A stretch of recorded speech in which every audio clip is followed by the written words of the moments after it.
마태복음 14장. 그 즈음에 지역 통치자인 헤롯이 예수에 관한 소문을 들었다.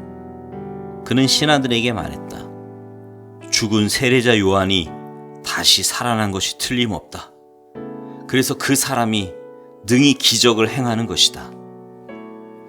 전에 헤롯은 자기 동생 빌립의 아내인 헤로디아를 달래려고 요한을 체포하여 사슬에 채워서 감옥에 가두었다.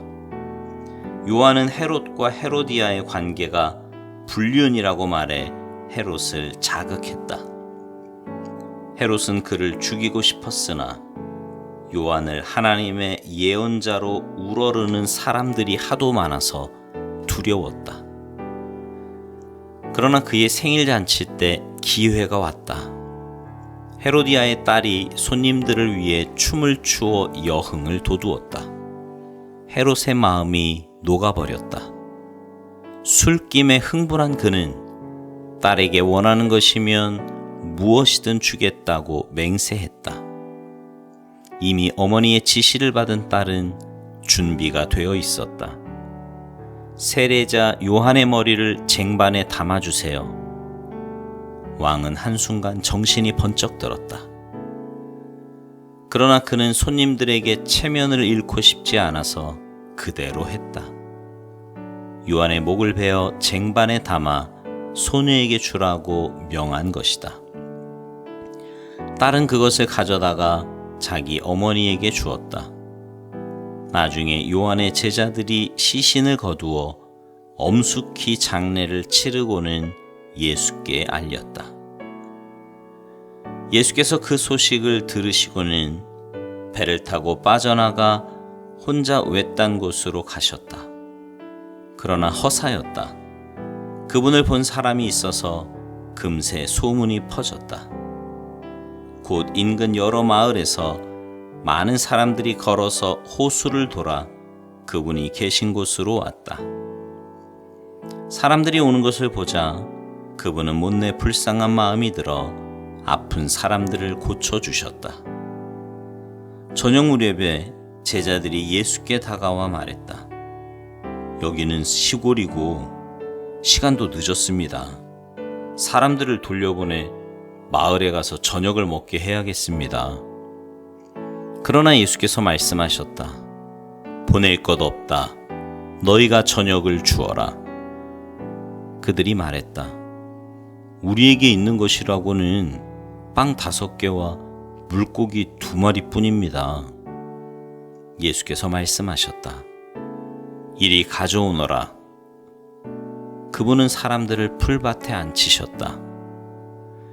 그러고는 빵 5개와 물고기 2마리를 손에 들고 하늘을 우러러 기도하시고 축복하신 다음 빵을 떼어 제자들에게 주셨다. 제자들은 다시 무리에게 음식을 주었다. 그들 모두가 배불리 먹었다. 남은 것을 거두니 12바구니가 되었다. 먹은 사람들이 5,000명쯤 되었다. 식사가 끝나자 예수께서 제자들을 재촉하여 배를 타고 먼저 건너편으로 가게 하시고 그동안의 사람들을 돌려보내셨다. 무리가 흩어지자 예수께서 산에 올라가 혼자 기도하셨다. 그분은 밤늦도록 거기 혼자 계셨다. 한편 배는 이미 바다 멀리까지 나갔는데 맞바람이 치면서 파도가 배를 세차게 때렸다. 새벽 4시쯤에 예수께서 물 위를 걸어 제자들 쪽으로 오셨다. 그들은 무서워서 꼼짝도 못했다. 유령이다! 그들은 겁에 질려 소리쳤다. 그러나 예수께서 얼른 그들을 안심시키셨다. 안심하라. 나다. 두려워 마라. 베드로가 갑자기 담대해져서 말했다. 주님, 정말 주님이시거든 제게 물 위로 걸어오라고 명하십시오. 예수께서 말씀하셨다. 오너라. 베드로는 배에서 뛰어내려 물 위를 걸어서 예수께로 갔다. 그러나 발밑에 거세게 있는 파도를 내려다보는 순간 베드로는 용기를 잃고 물에 빠져들기 시작했다. 베드로는 주님, 저를 구해 주십시오 하고 소리쳤다. 예수께서 지체하지 않으셨다. 손을 내밀어 그의 손을 잡으셨다. 그리고 말씀하셨다. 용기 없는 사람아, 어찌 된 것이냐? 두 사람이 배에 오르자 바람이 가라앉았다. 배 안에서 이 모든 것을 지켜보던 제자들이 예수께 경배하며 말했다. 이제 됐습니다. 주님은 하나님의 아들이 틀림없습니다.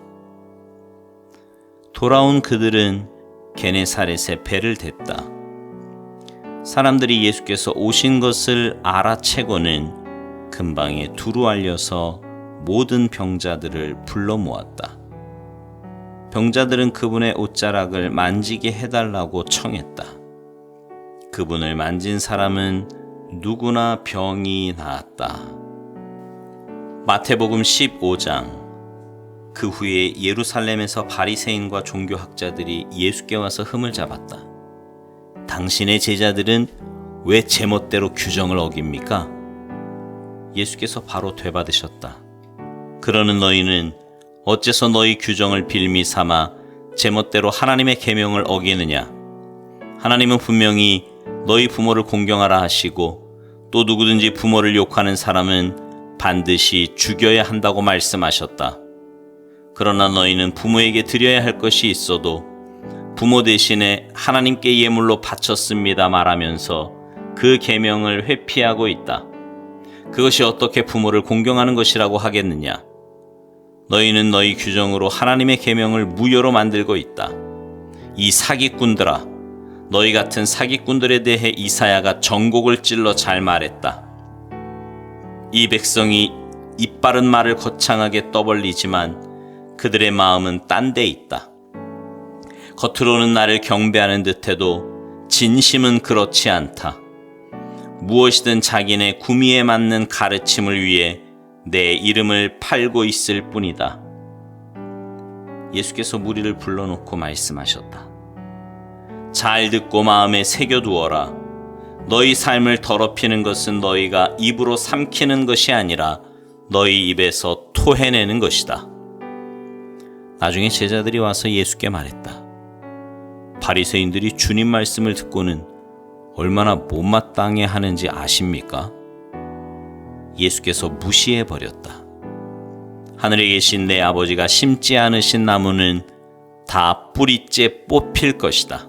내버려 두어라. 그들은 눈먼 사람을 인도하는 눈먼 사람이다. 눈먼 사람이 눈먼 사람을 인도하면 둘 다 구덩이에 빠지는 법이다. 베드로가 말했다. 잘 모르겠습니다. 쉽게 말씀해 주십시오. 예수께서 대답하셨다. 너희도 모르느냐? 우둔해지기로 작정이라도 한 것이냐?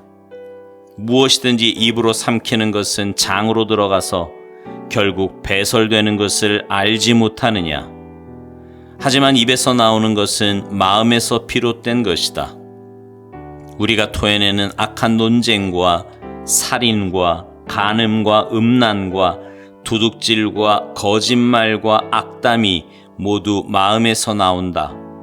바로 이런 것들이 너희를 더럽힌다.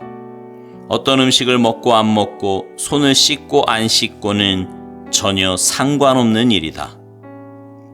예수께서 거기에서 떠나 두로와 시돈으로 가셨다.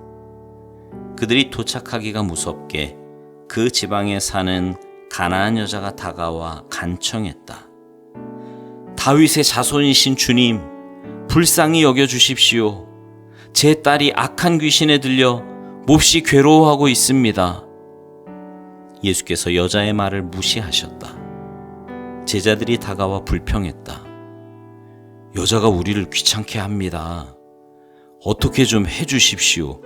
성가셔 죽겠습니다. 예수께서 거절하시며 그들에게 말씀하셨다. 나는 이스라엘의 잃어버린 양을 대하는 것만으로도 바쁘다. 그러자 여자가 다시 예수께 와서 무릎을 꿇고 애원했다. 주님, 저를 도와주십시오. 예수께서 말씀하셨다. 자녀들의 입에서 빵을 빼앗아 개들에게 던져주는 것은 옳지 않다. 여자가 재빨리 받았다. 옳습니다, 주님.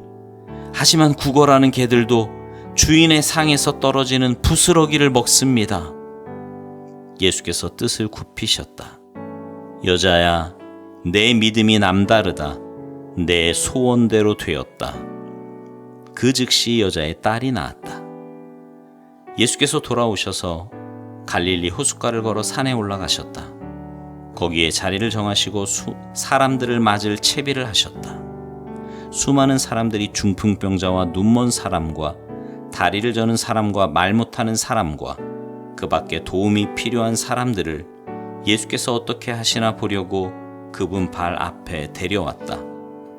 예수께서 그들을 고쳐주셨다. 사람들은 말 못하던 사람이 말하고 다리를 저는 사람이 건강해지고 중풍병자가 걸어다니고 눈먼 사람이 사방을 둘러보는 것을 보면서 놀라워했다. 그들은 하나님께서 자기들 가운데 생생히 살아계심을 모든 사람에게 알렸다. 그러나 예수께서는 다 끝내신 것이 아니었다. 예수께서 제자들을 불러 말씀하셨다. 이 사람들을 보니 내 마음이 아프구나. 이들이 사흘이나 나와 함께 있었는데 이제 먹을 것이 없다. 배고픈 채로 가다가는 길에서 쓰러질지도 모르니 차마 보내지 못하겠다. 제자들이 말했다. 하지만 여기는 허허벌판인데 끼니가 될 만한 음식을 어디서 구하겠습니까? 예수께서 물으셨다. 너희에게 빵이 얼마나 있느냐? 빵 7개와 물고기 몇 마리가 있습니다. 그들이 말했다. 그러자 예수께서 사람들을 앉게 하셨다. 예수께서는 빵 7개와 물고기를 손에 들고 감사기도를 드리신 후에 사람들에게 나누어 주셨다. 모두가 먹되 원하는 만큼 실컷 먹었다. 남은 것을 거두니 큰 것으로 7바구니나 되었다. 4,000명이 넘는 사람들이 배부르게 먹었다. 예수께서 그들을 보내시고 나서 배에 올라 마가단 지방으로 건너가셨다. 아멘.